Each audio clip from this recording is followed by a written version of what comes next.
Ate Klang, Shuve at iba pang ex-housemates muling bumalik sa bahay ni Kuya para sa harapang tanong at Big Four voting. Grabe ang reaksyon ng mga housemates. Grabe! Trending ngayon sa social media ang biglang pagbabalik ng mga ex-housemates sa bahay ni Kuya. Kabilang na dito sina Ate Klang at Shuvi na talaga namang na-miss ng maraming viewers. Pero ang kabilang pagbabalik ay hindi simpleng reunion lang dahil may dalang matitinding tanong ang bawat isa para sa mga natitirang housemates sa loob. Oo, tamang narinig mo, may harapang tanungan na naganap sa loob ng bahay.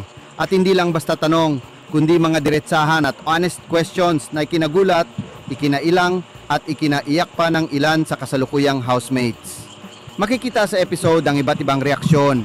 May napanganga, may napaupo sa kaba, at meron ding halatang nagulat sa biglaang harapan.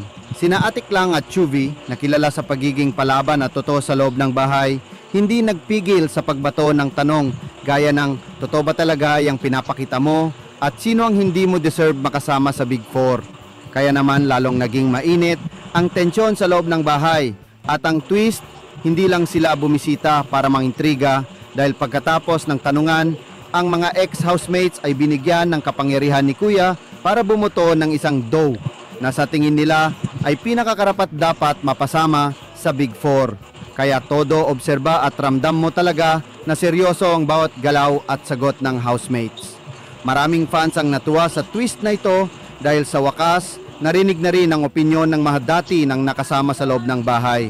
Habang ang iba naman ay kinabahan dahil baka maapektuhan nito ang game ng kanilang mga pambato.